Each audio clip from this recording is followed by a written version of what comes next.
in 2014, we kind of pooled $45,000 to get Blockfolio off the ground. April, when consensus happened, I remember the server costs had been just increasing dramatically, and the users been increasing dramatically. In that 1 year, our server cost went from $100 a month. In January of 2018, our server cost was $100,000 a month. If we don't raise money soon, we're going to be broke in like 3 months. Everything between March or April and December of that year was a complete blur. Layoffs are just one of the most difficult things to do. Because we had such a tight company culture, there were some painful moments. I mean, there was one product manager we'd laid off. I remember him saying to me, like, I love this company so much that I'll work for free. And there's so many reasons why we couldn't have him do that. But that was like one of the worst feelings and one of the best feelings simultaneously.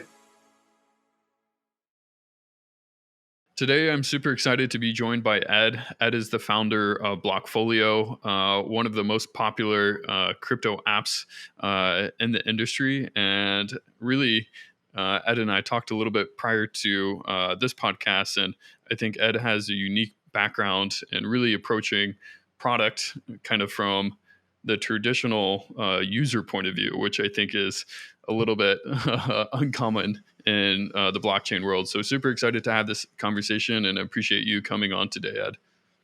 Yeah, thanks for having me, Logan. I would love to start a little bit just like about your background, how you got in the crypto industry, what got you to start building, and let's start first with actually what pulled you into the industry, and then a little bit on like how ultimately you decided to start building Blockfolio. So yeah, maybe we got to start a little bit like way back. So I was always happy to start from the beginning. Yeah. I grew up in Tulsa, Oklahoma. I was a passionate skateboarder. It's probably an odd beginning for most people when they talk about crypto. And love this sort of rebellious subculture, this counterculture that existed. And, growing up in such a conservative state, being a minority and being passionate about something that was so kind of frowned upon back then, like you kind of, I don't know, I developed an affinity for like I said, this sort of rebellious aesthetic that I would see in skateboards.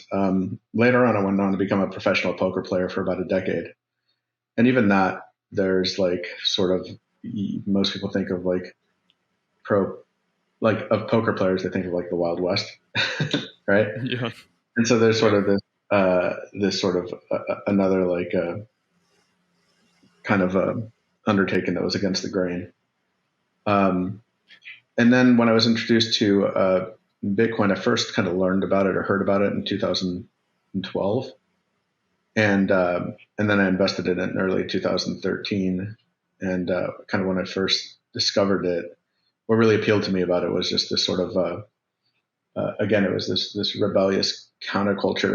It's much more ethos focused back then than it is today.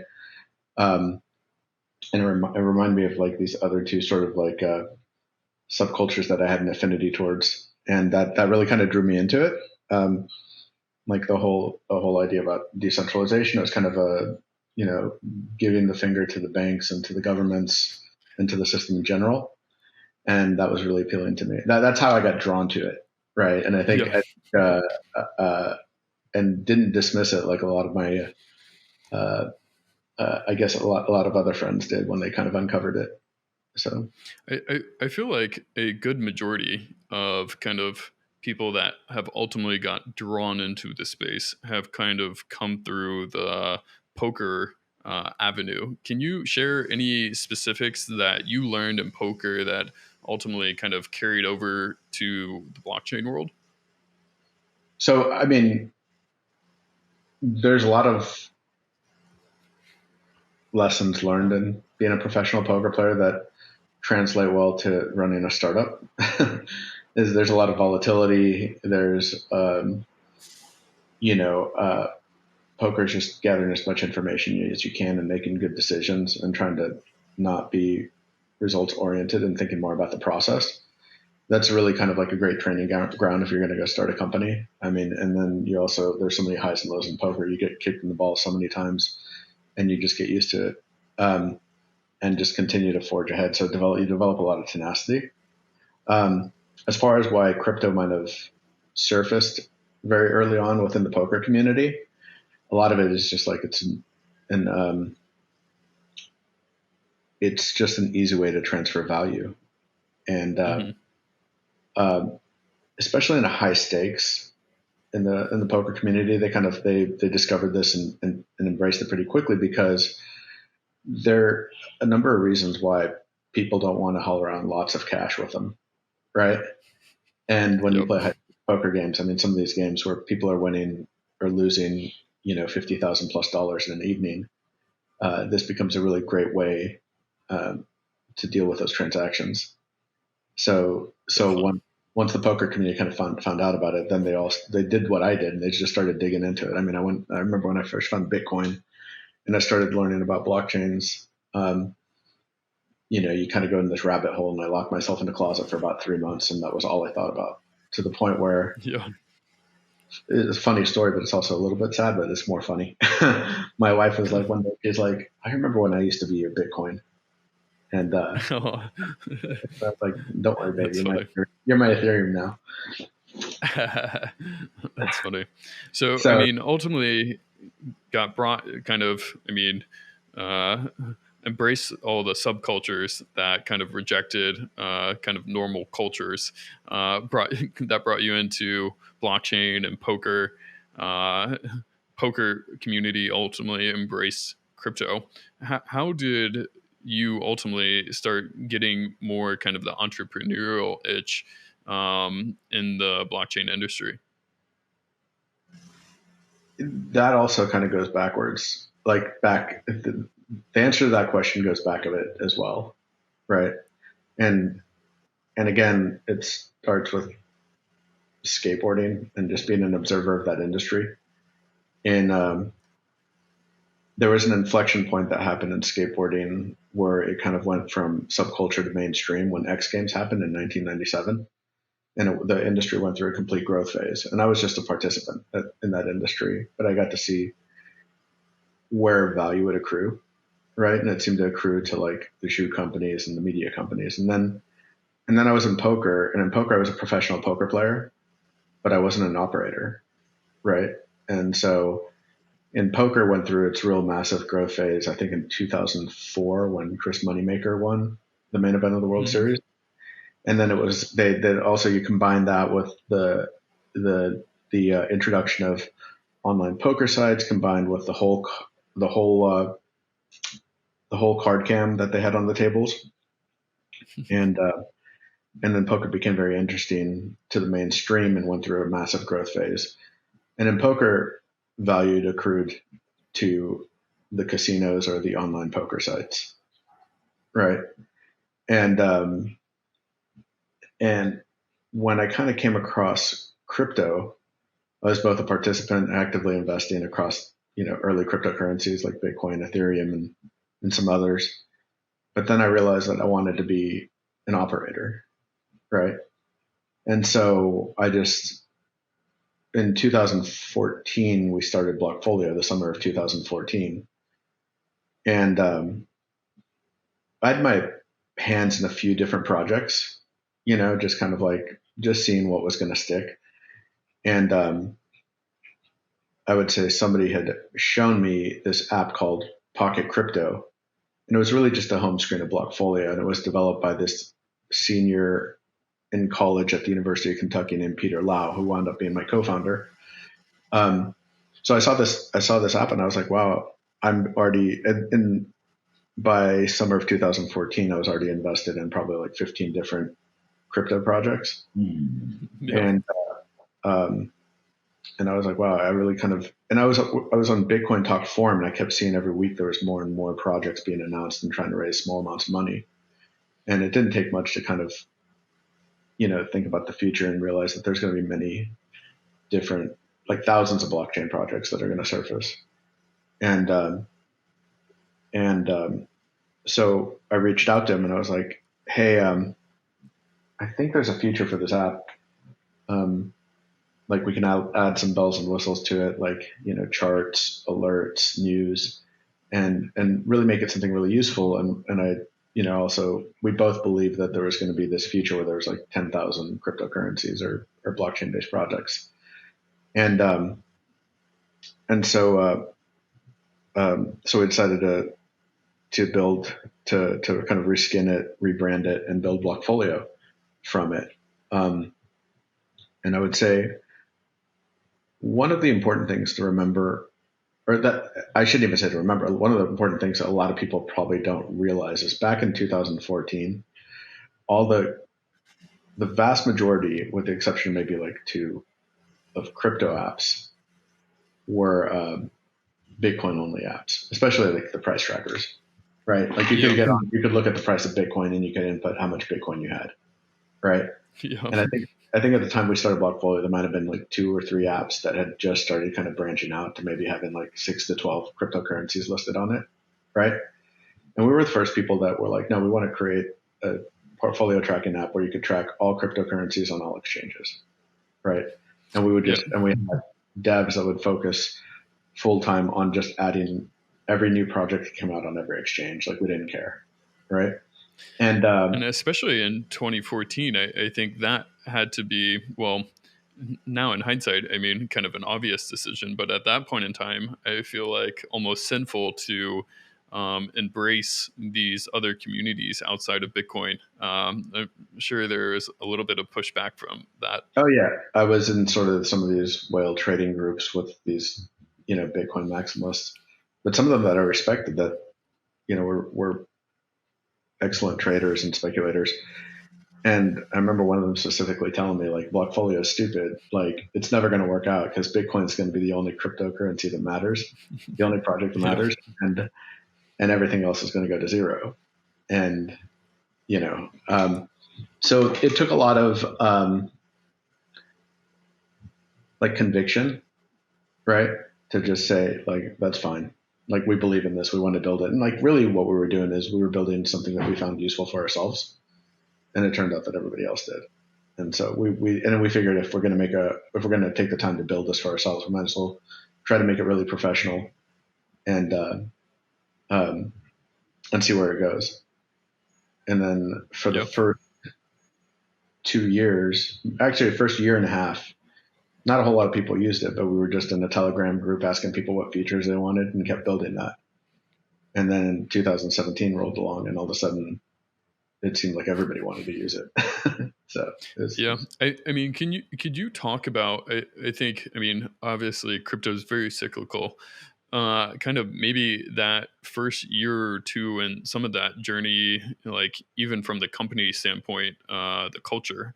I've always the people that I've talked to that worked at Blockfolio always spoke very high of the culture that you and the team built there.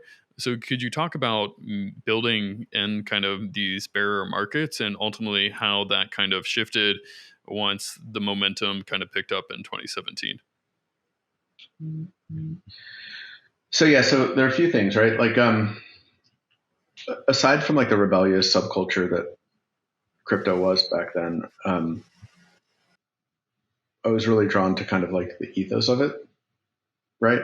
It was democratizing finance. It was this decentralization, um, and um, when we started building Blockfolio, we sort of had a couple of thoughts as we were building this product. Obviously, when you're building a business, you want to build a sustainable business. That's true, but I feel like our approach was a lot more like we didn't want to charge for this app. We wanted to make it like keep it free for everyone to use as long as possible, even though it was like hurting. It wasn't. I wouldn't say hurting us. It was just like we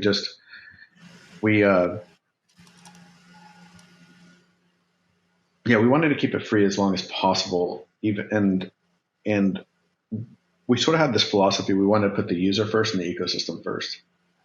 Yep. And especially in 2016, 2017, you started seeing a lot of scams. And we had this realization that if we focus on trust, that that it was immensely valuable, and we were going to draw in a lot of users. And that was sort of like um, one of our most important intents. Um, and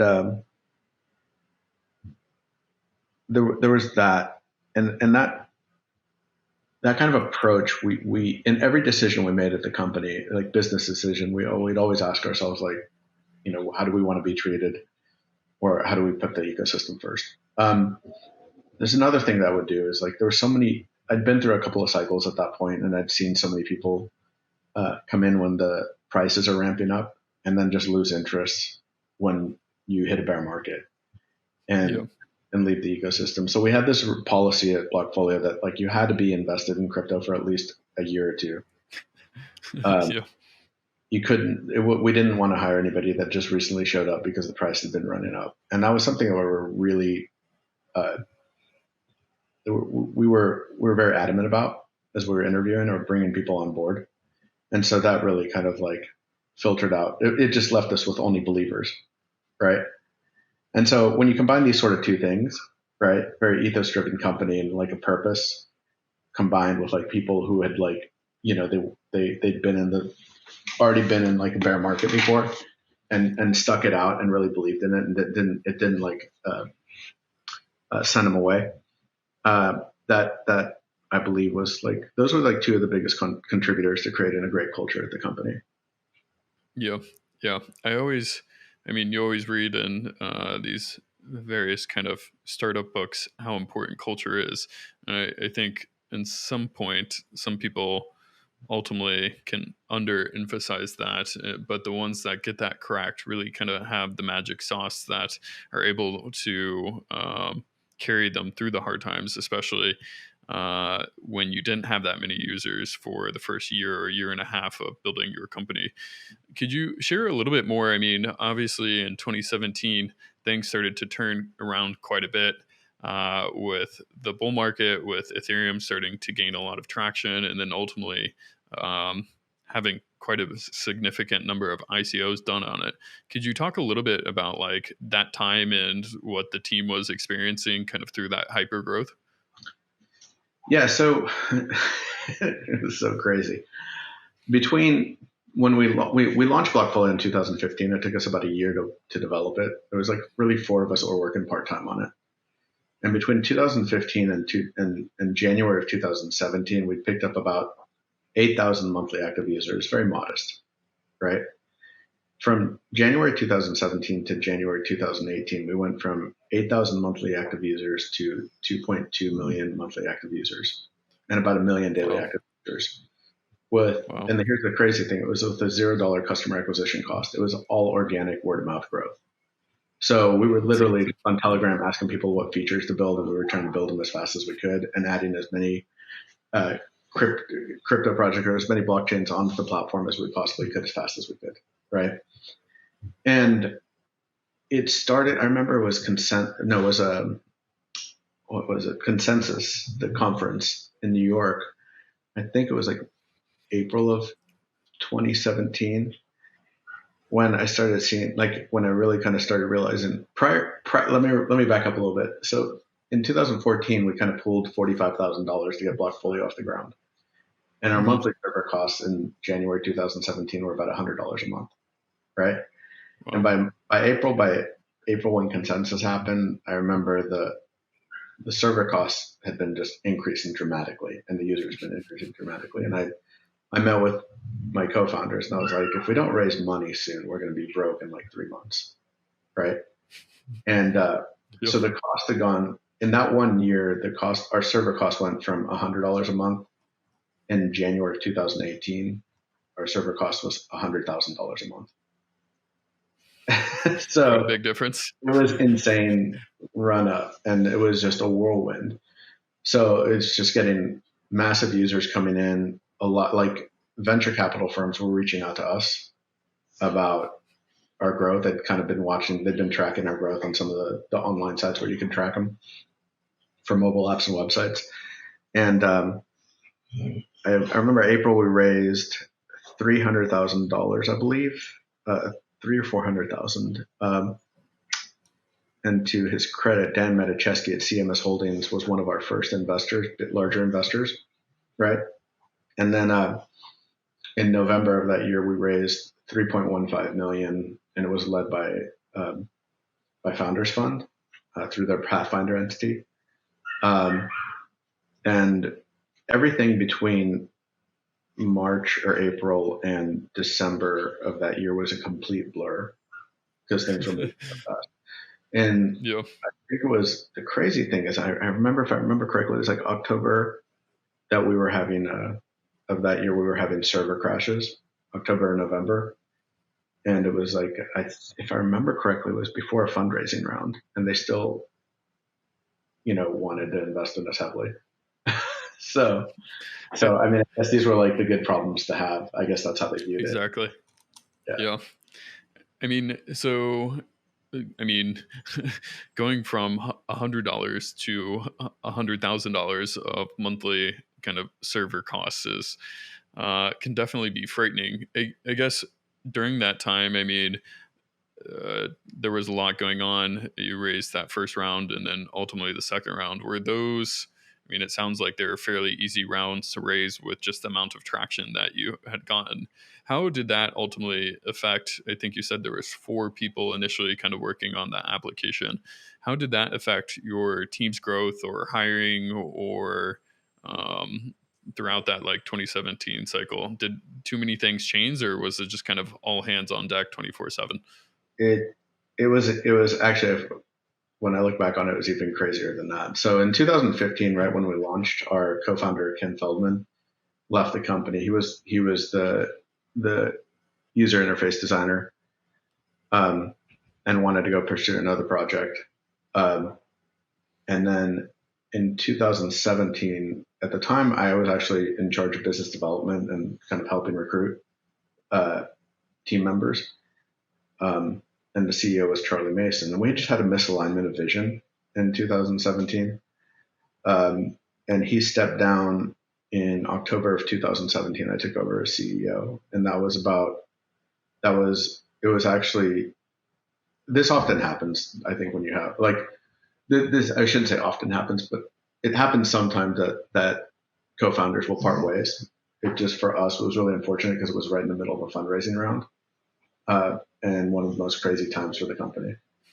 And so, on top of having this crazy growth, server crashes, I had to take over as CEO in the middle of a fundraising round, and still manage to land some top tier investors. And it was one of the most exhausting. It was surreal, and it was just exhausting and emotional times, But having the ability to course correct the ship and continue it and have it continue going forward, I think was incredibly. It created a lot of trust between the staff and myself, between the employees and myself. I think it really kind of like I don't know. I felt like that was where I'd earned like my position as a leader at the company. Definitely. And it was just nuts. Yeah, I'm sure. I guess from going from like being involved in crypto from the early days and seeing some of that cyclical nature, did you think like 2017 it would kind of result in the same thing? And were you and the team kind of planning for that? Or did you kind of anticipate, as often a lot of us do, that maybe this time is different and uh, that didn't really kind of foresee what was going to happen with kind of the market correction?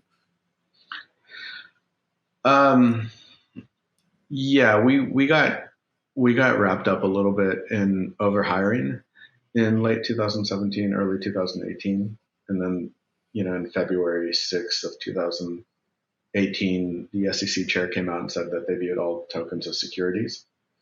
And sure enough, over the course of the next year, a lot of subpoenas started dropping, and the market was declining as people realized like the magnitude of this decision, among many other things. And our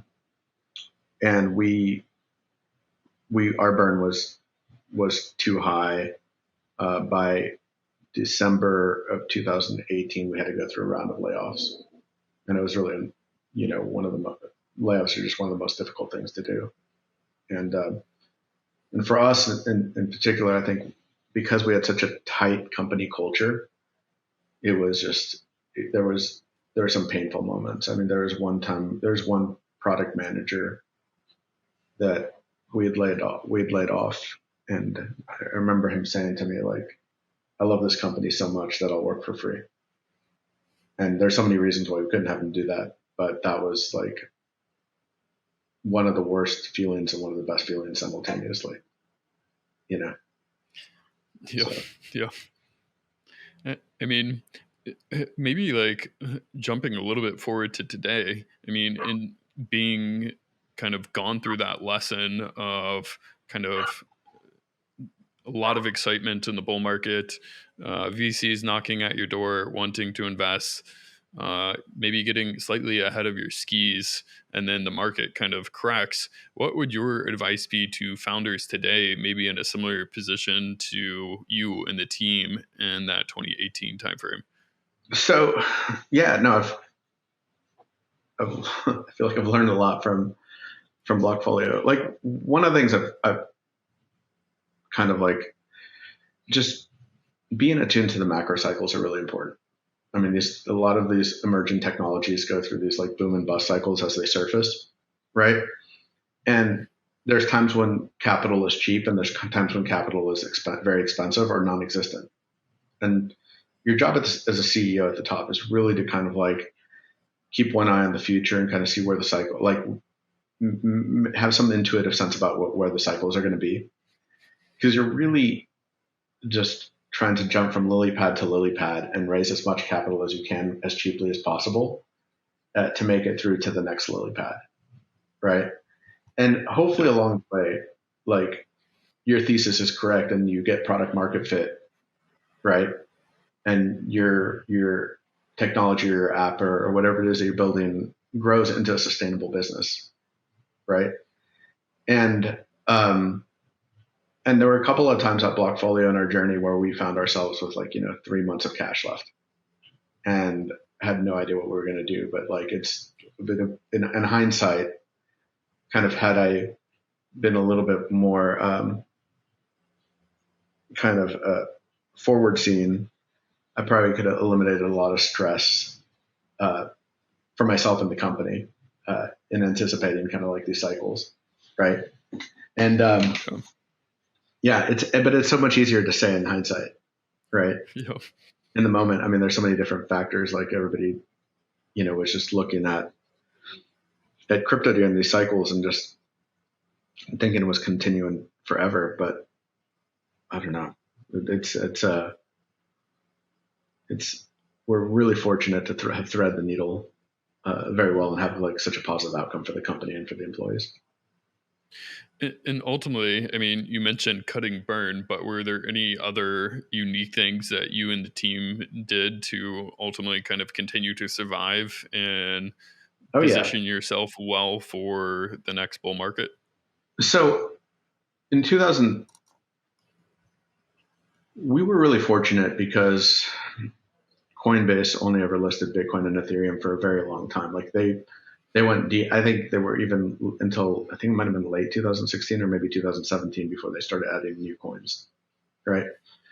And so we have U.S. customers that were opening up Binance accounts or other exchanges, and so there was a need for a Blockfolio, and I think Coinbase's decision there really helped us, right? If Coinbase had listed every cryptocurrency available, there would be probably very little need for Blockfolio. And as the industry started evolving, all the exchanges started realizing like it was just table stakes and you start listing as many coins as they could. And also what naturally happens when that kind of when they start doing that is that a lot of the features that make Blockfolio novel are going to get adopted by these exchange apps, right? So now Blockfolio is stuck in this spot where what made us so great and useful to everyone is like slowly, those is slowly going away. And we saw that even in 2018, early 2018. And we also realized that there was this a lot of scams going on in that cycle. And so Hmm. we came up with the idea of Blockfolio Signal, which is a direct communication channel from projects to the token holders. And of course, we had a very clear idea what everybody was holding or what they were interested in because they would input it into the Blockfolio. And then our idea was to build a dashboard and allow verified token projects to communicate, to broadcast updates directly to their token holders. And that actually pretty significant um, development for the company. It kind of it sort of countered this sort of like um,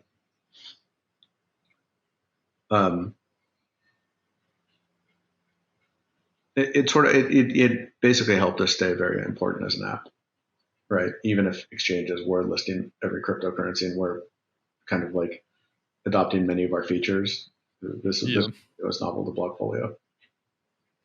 And how, I mean, so that got implemented in the bear market after kind of the 2017 crash. I Mm-hmm. mean, were there any things that feature specifically surprised you by, like the communication, or did it ultimately just result in people being more engaged in Blockfolio and the application?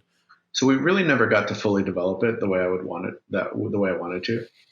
I mean, we eventually had like over 500 projects that were broadcasting updates through it, right? Even with Bitcoin Core developers and Ethereum developers were on there broadcasting, and that was fantastic. But sort of one of the original ideas was like it would be amazing if this was sort of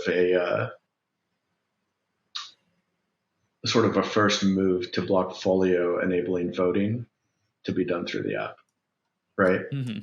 And for any like governance system, like at its foundation is a communication layer, and we're like, wow, we're like this sort of like mission control for a lot of the updates between token holders and the projects, right?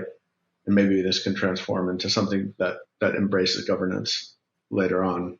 It would be pretty awesome to think of like uh, incorporating wallets in the Blockfolio and then having um, token verified communications and then eventually voting where you could have like a pop-up that was like some vote that was needed to happen and it was just very simple. It was done through the app, but then we were acquired and we they sort of valued our acquirer was FTX and they really valued the users of Blockfolio a lot more than they're an exchange and they wanted to focus on trading in the app and less about these sort of forward-thinking features. Yeah. I mean, I definitely want to get back to the acquisition, but maybe like jumping back to kind of some of the things that you did in the bear market to like continue to push things forward. I mean, ultimately, kind of cut the burn rate, had to do a series of layoffs, and then really kind of focus on this communication channel. Was there anything else that you kind of did?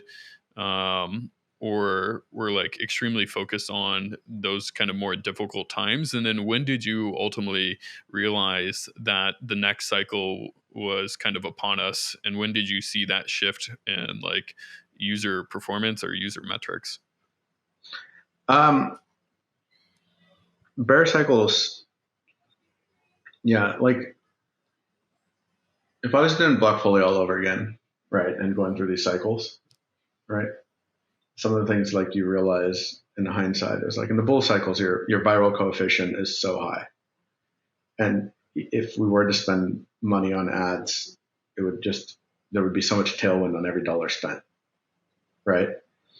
In bear markets, like there's no viral coefficient. Like nobody wants to share that they're losing money in crypto. They're not going to show Yeah. each other their portfolio or something, right? Um, but what you can do in bear markets as an entrepreneur is like there's a lot of brand alignment that you can do, like partnerships where you're visibly getting aligned with another brand. Like we did a partnership with Masari in the bear market, right? Because we saw Mhm. them as like one of the high quality actors in the space.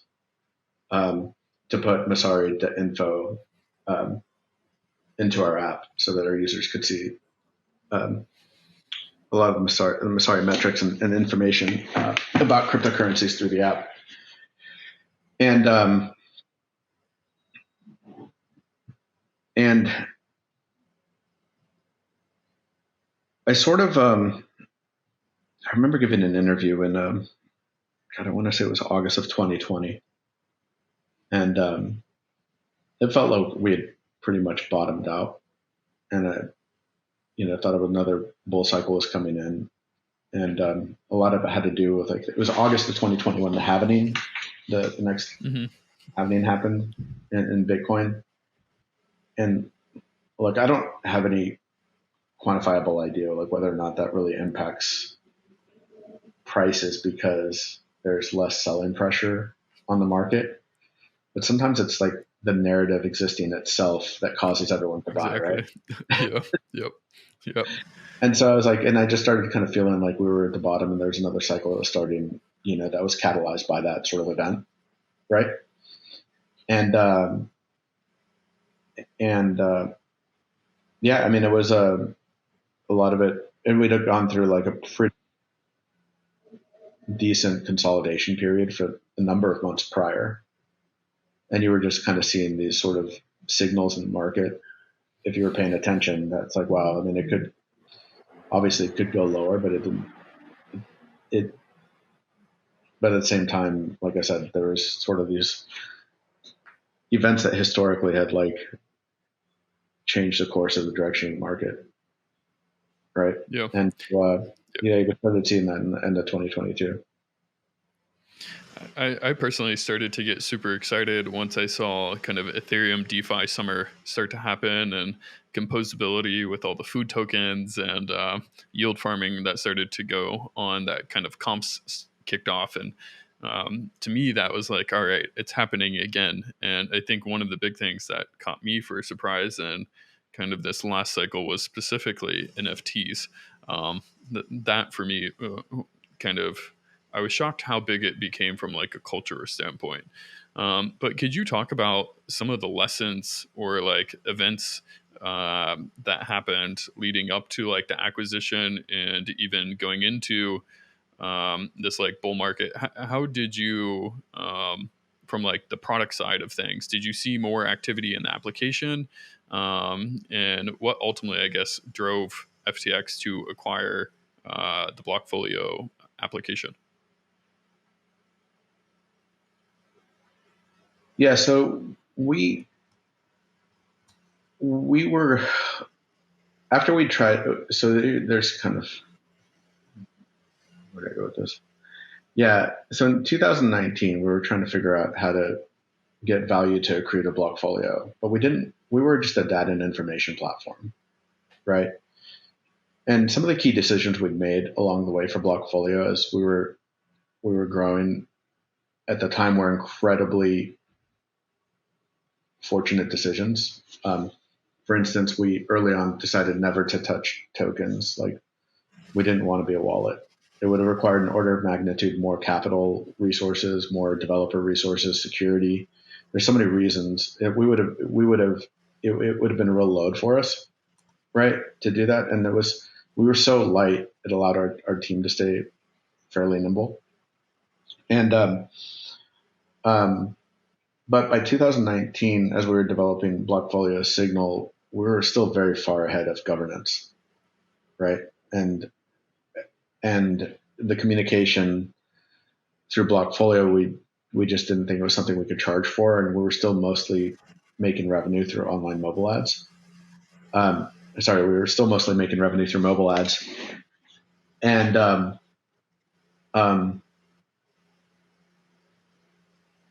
and by the end of 2019, early 2020, we realized like for us to really be viable as a business, we're probably going to need to partner with an exchange and be the front end and have like maybe like a white label relationship with them. And so we started reaching out to all the large exchanges. We spoke with Wobi, with Coinbase. Um, we almost had a deal with Tagomi to be our exchange partner, and then they were getting acquired by Coinbase, and so that prohibited some terms that we wanted from getting into the deal, and then we walked away from that. And then we eventually reached out to FTX, and Sam was really open to it. There are a few more things that kind of led to it. Like it just seemed like we were looking to be a an exchange partner, have them as an exchange partner. And it seemed like just like obvious that maybe we should consider them having them buy us. They were at the time um, when FTX started. There was a lot of institutional trading that was going on the platform, but they didn't really have a retail presence, right? And we were the kind of like the symbiotic opposite. We had all the retail users and very actively using the app. I mean, the average daily active user on Blockfolio was probably opening the app over 12 times a day, right? Well, And so it seemed like yeah. a very harmonious fit. And so we just started talking about an acquisition, and it made a lot of sense. But going from talking about an acquisition to actually getting acquired is like a very difficult thing. One of the things that we decided to do, which was a little bit of a risk, is we ran some pop-up ads in Blockfolio and allowed people to sort of pre-register to sign up with email for an upcoming trading for an upcoming trading feature we were going to build out, right? And and usually whenever you kind of run one of these pop-ups, like you're pretty excited if you're getting 5% of your users to like submit their email address, right? I think we ran about 500,000 of these pop-ups in the Blockfolio app, and we had 29% subscription rate, right? Well, Which was insane. And so, and I think that was like the real key metric that FTX looked at. They're like, wow, these users are extremely loyal to Blockfolio, and they can't wait for this new trading feature to come out. And then it made a lot of sense for them to acquire us as a company.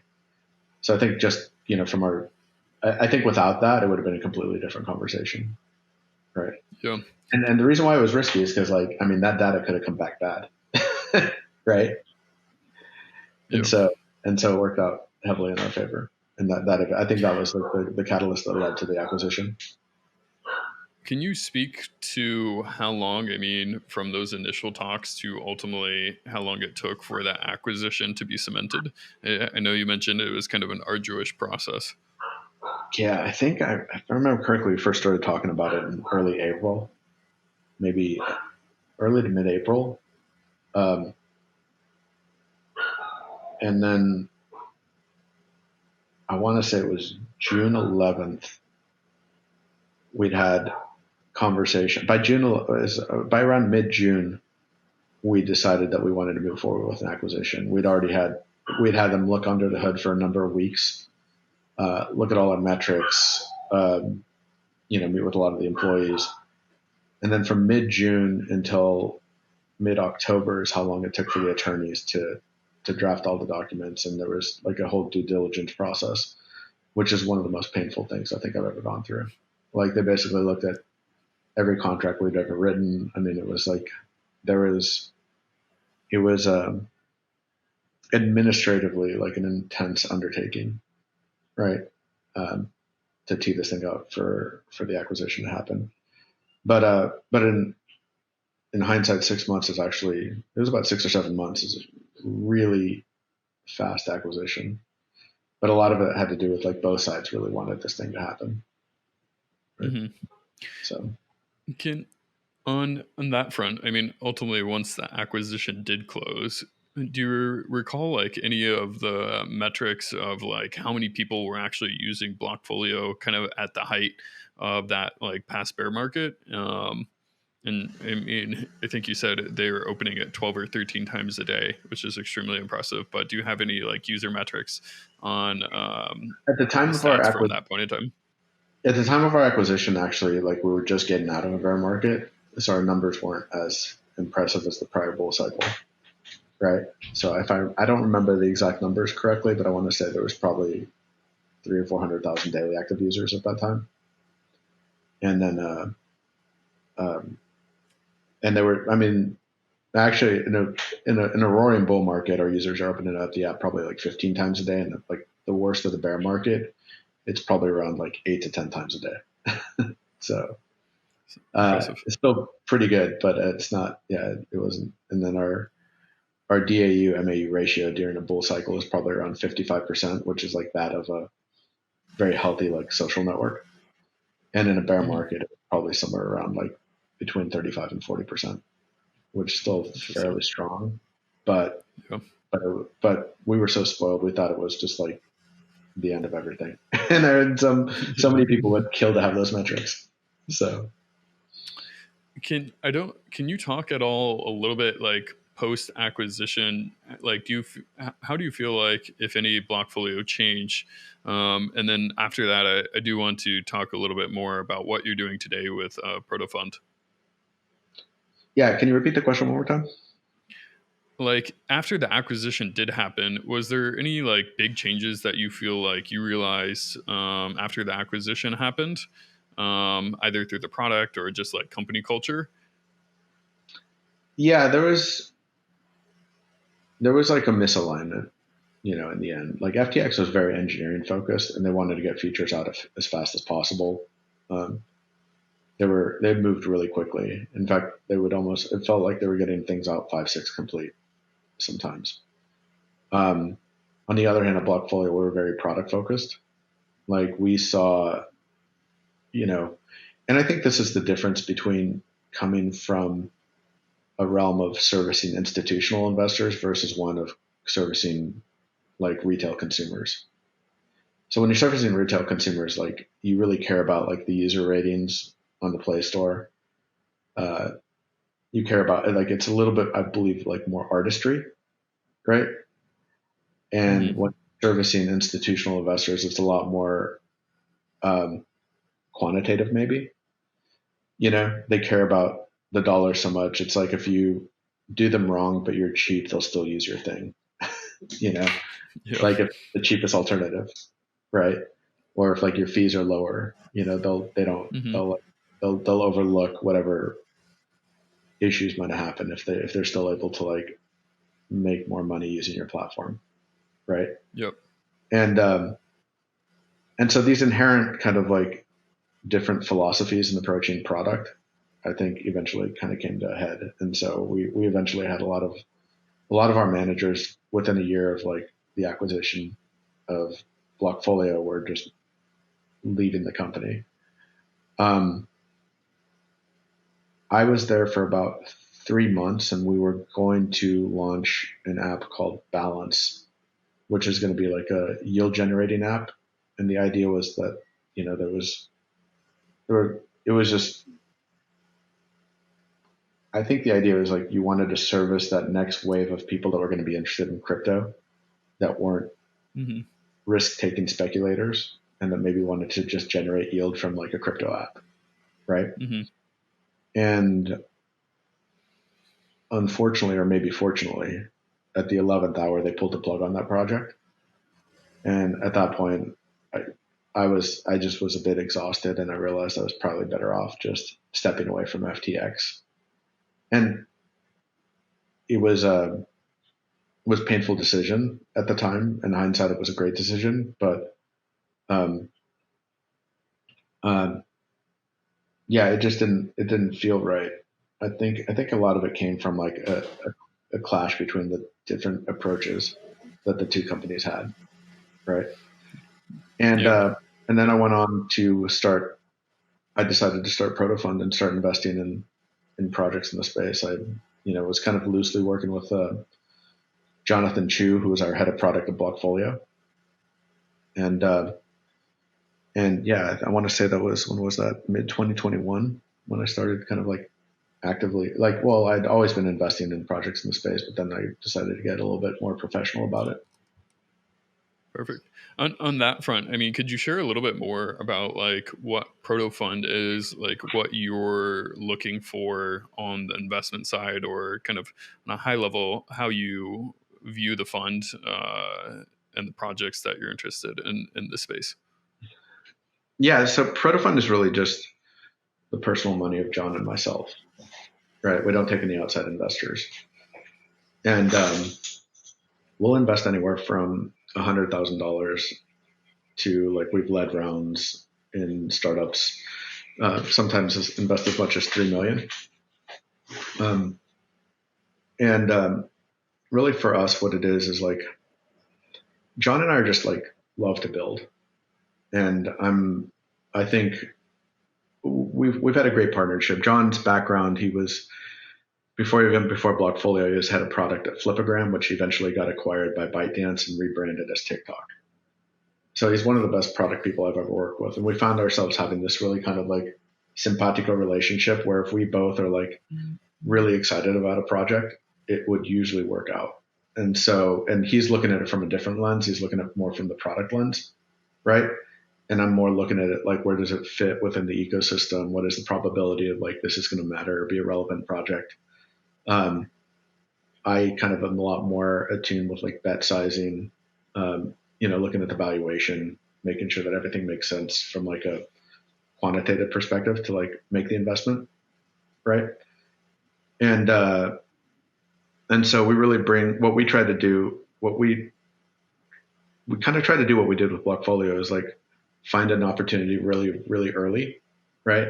Have this sort of thesis about where the world is going and see if it fits within there. Then what we want to do is roll up our sleeves and help with fundraising, marketing, product, like across the board, anything with hiring. We try to help in any way that we can, right? We've kind of been through the trenches in almost every way, in every in every area of the company. We've overhired. We've had short runways. We've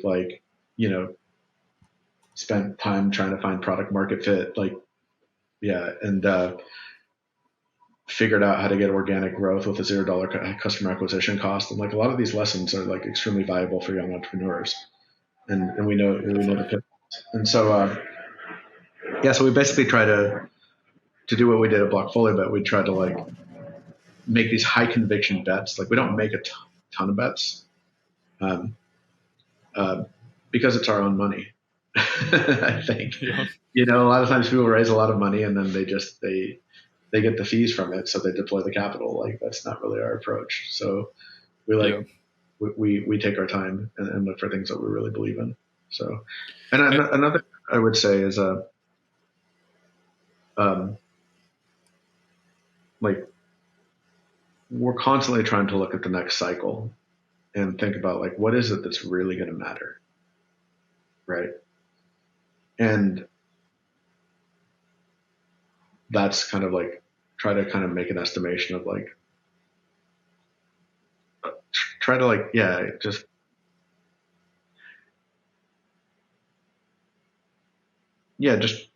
how well can we predict the next cycle? Like we'll have some convictions about it based on the prior cycles and what we've learned, and try to find startups that are probably about 2 or 3 years ahead of like what's going to be important, so that the market comes to them, right?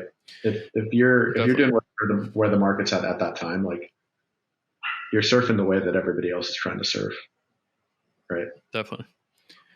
On that front, I mean, ultimately, 2022 had quite a few surprises. I mean, FTX being one of them, Luna, Terra, kind of people being over leveraged, kind of extremely long. What today, I think, what lessons, I guess, did you take personally from like 2022 and then going forward looking to 2023 in this next cycle? Are there any like specific categories or area of focus that you're excited about today? So crypto cycle of 2022, like sort of, that's my dog in the background. Billy Ray, have a seat. Come on. Sit. All right, whatever. It can be in the frame. So the crypto cycle of 2022 sort of cemented some things that, let me restart that. The crypto cycle of 2022 was another example of leverage just blowing everything up. It did that in the 2008 real estate market crash, right? And then we just saw it happen again. And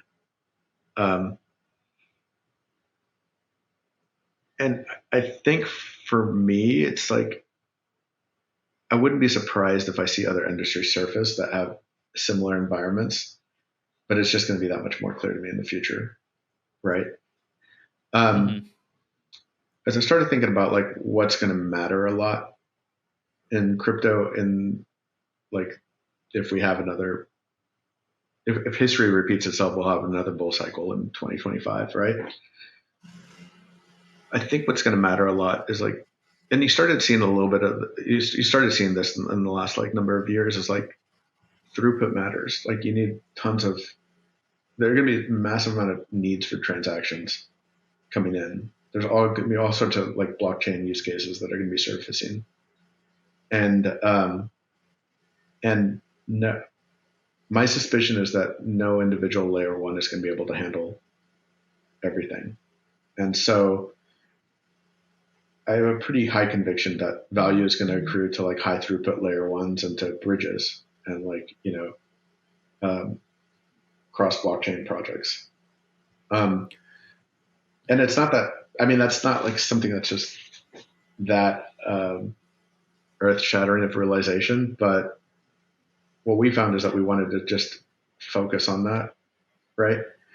But it doesn't mean, like a good example is yeah, like we invested in Miston, right? Mm-hmm. We'll invested in Solana, and we think with the next bull cycle surfaces, a lot of value is going to accrue over these projects. Now we also invested in like the intersection. Oh, sorry, go ahead.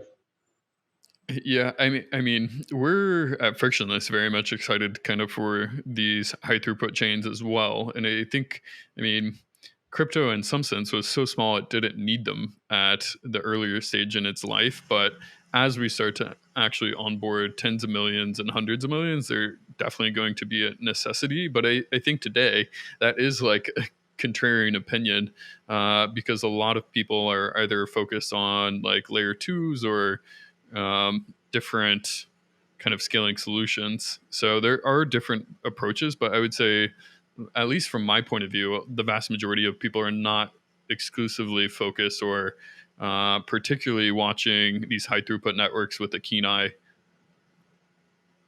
Yeah, I mean it's just like data consumption. I mean, it just kept growing exponentially, right? Yeah. And it's just so insane how much data an individual is like creating now that they're connected to everything, right? Hmm. And I think blockchains are going to follow something similar. And even though there's all sorts of like novel ways of going about it, I don't know. I just feel like not one ecosystem is going to be able to support everything, right? And we'll see. I mean, that's sort of the bets that we're making. I mean, we make some other bets too, like in the intersection of NFT and DeFi, stuff like this that we've looked at. Um, but yeah, I think the ones that we're most excited about are going to be, like these high throughput blockchains. And at this point, I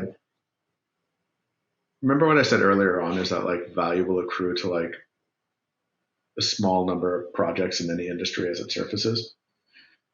Hmm. There are going to be so many different types of projects in crypto that just aren't going to accrue value, right?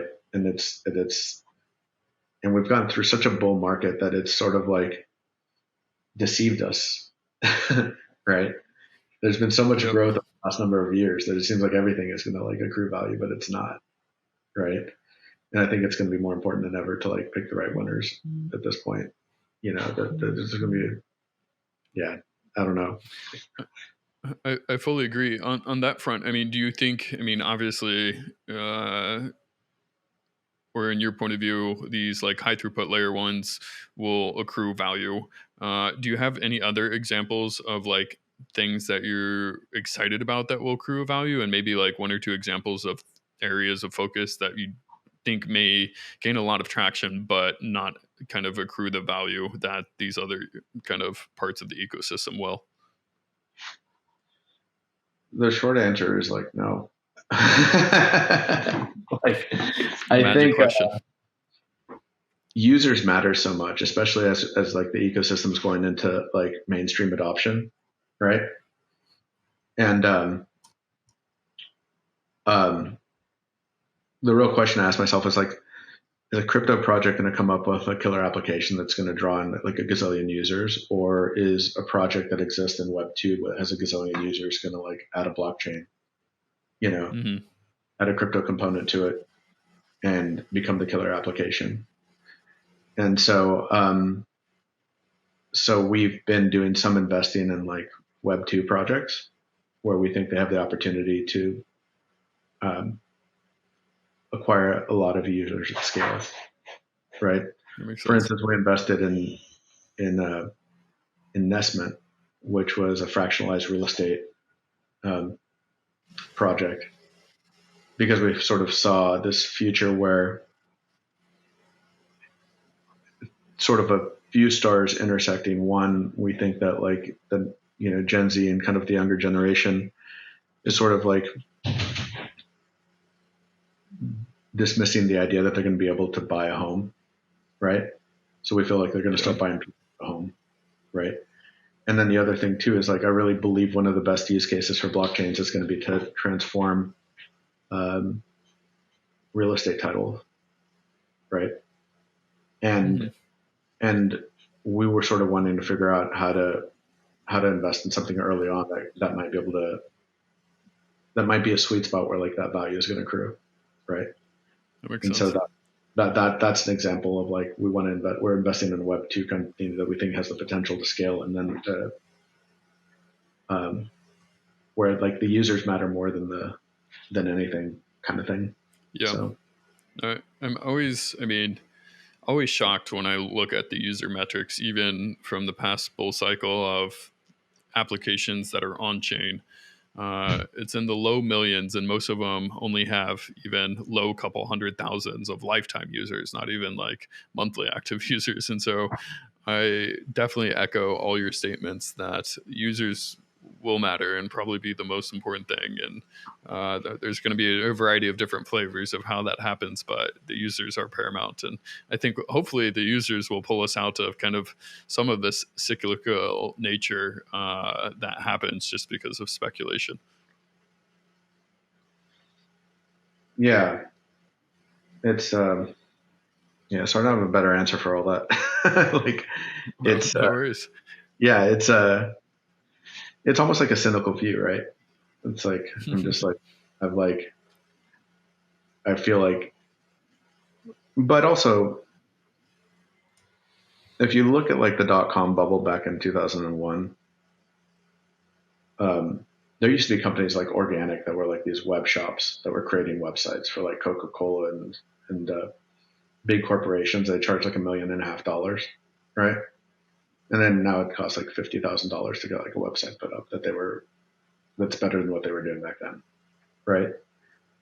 Hmm. And you're starting to see this too, like in the crypto space, like to launch a token is like not as complicated or as prohibitive or as expensive as it used to be. And that's just going to get cheaper and cheaper and cheaper, right? And as more and more people get interested in the space. And so that's sort of like where I kind of my suspicion is that like you're going to have some of these Web2 like projects with really big user bases might be where you find the killer crypto app surfaces from that, right? Yeah. I almost Yeah. have like, like I said, the cynical views. I have more faith that that's going to happen than some crypto projects are going to get product market fit and you know be the million to one shot that ends up onboarding like a gazillion users and that are constantly using the app or whatever it is project they have. So Makes a lot of sense. Well, yeah, no, I will probably wrap it up there, Ed. But I really, really appreciate you coming on the podcast. Appreciate you kind of sharing your early journey into crypto, how you scaled Blockfolio, how you kept the culture within the team, going through the high points, the low points, and then ultimately getting acquired and now starting Protofund and continuing to invest in entrepreneurs building the industry. So definitely appreciate your time and appreciate you sharing your wisdom. Thank you. yeah, thanks for having me.